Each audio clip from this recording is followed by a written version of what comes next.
નમસ્કાર, હું છું હિના અને આપ જોઈ રહ્યા છો ઇન્ડિયા ન્યૂઝ ગુજરાતના મહત્વના સમાચારની શરૂઆત કરીશું વડોદરાથી। તો આમ આદમી પાર્ટીના હોદ્દેદારો સામે પોલીસ કાર્યવાહીના મુદ્દે નવાપુરા પોલીસ ખાતે આમ આદમી પાર્ટીના ગુજરાતના સંગઠન મહામંત્રી મનોજ સોરઠિયાએ પત્રકાર પરિષદ યોજી હતી। વડોદરા આમ આદમી પાર્ટી દ્વારા મહાનગરપાલિકા ખાતે શહેરની વિવિધ સમસ્યાઓને લઈને મેયરને આ અંગે રજૂઆત માટે આવ્યા હતા। આમ આદમી પાર્ટીના મોરચાને જોઈ પાલિકાની મુખ્ય કચેરીના દરવાજા બંધ કરી દેવામાં આવતા મહિલાઓ રણચંડી બનીને દરવાજા કૂદીને પાલિકા કચેરી તરફ દોડી પડી હતી। વડોદરા શહેરના મેયર પિંકીબેન સોની રાજીનામું આપે તેવી આપના કાર્યકરોએ માંગ કરી હતી।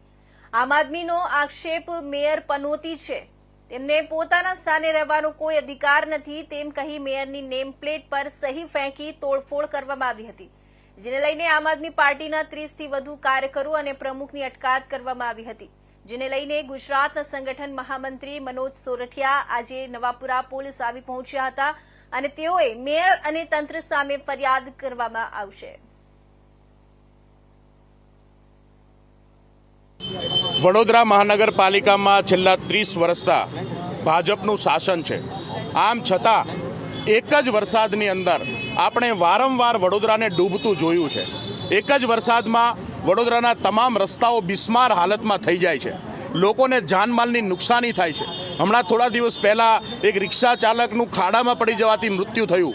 ગયા વર્ષે દિવસો સુધી વડોદરા જે છે એ પાણીમાં અંદર ગરકાવ રહ્યું, લાખો કરોડોનું નુકસાન થયું। આવા સમયમાં મેયર પદે બેઠેલા મેયરશ્રી લાજવાને બદલે ગાજી રહ્યા છે।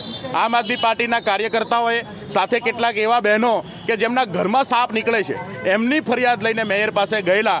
એવા સમયમાં એક સામાન્ય તકતી તોડી નાખવાથી મેયરશ્રીને ગુસ્સો આવ્યો અને ગુસ્સાના ભાગરૂપે એમણે આમ આદમી પાર્ટીના કાર્યકર્તાઓ પર ફરિયાદ દાખલ કરી દઉં।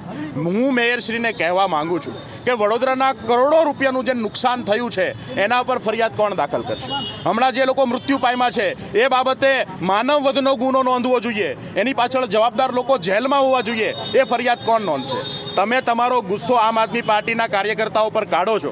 આમ આદમી પાર્ટીના કાર્યકર્તાઓ બહાદુર કાર્યકર્તાઓ છે, એમને તમારી જેલ અને તમારા દંડાથી ડરતા નથી। વડોદરાના અવાજ માટે, વડોદરાના પ્રશ્નો માટે આમ આદમી પાર્ટી લડતી આવી છે ને લડતી રહેશે। હું મારા કાર્યકર્તાઓને વંદન કરું છું કે એક સમયે જ્યારે ભયનું વાતાવરણ છે, ભાજપ સામે કોઈ બોલવા તૈયાર નથી, એવા સમયમાં આમ આદમી પાર્ટીના કાર્યકર્તાઓ તમામ યાતનાઓ, તમામ દમનની સામે લડી રહ્યા છે।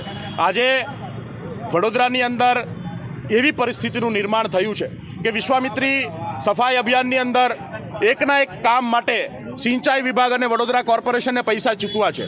50થી વધારે કરોડ રૂપિયા આ ખાઈ જવાવાળા શાસકોની સામે ફરિયાદ ક્યારે થશે? આ પાછળ જવાબદાર લોકો કોણ છે? અમારી આમ આદમી પાર્ટી તરીકે વડોદરાની જનતાને પણ વિનંતી છે કે આ લોકો, સત્તામાં બેઠેલા લોકો તાનાશાહો અને એમને જ્યાં સુધી સત્તાથી દૂર કરવામાં નહીં આવે, એમને એમની ઓકાત બતાવવામાં નહીં આવે, ત્યાં સુધી વડોદરાના પ્રશ્નોનું સમાધાન થવાનું નથી। આમ આદમી પાર્ટી આપ સૌ માટે લડી રહી છે અને મને પૂરો વિશ્વાસ છે કે વડોદરાની જનતાનો પણ સાથ મળશે અને આગામી દિવસોમાં આ તાનાશાહો, અહંકારી લોકોને એમની જગ્યા બતાવવાનું કામ વડોદરાના લોકો કરશે।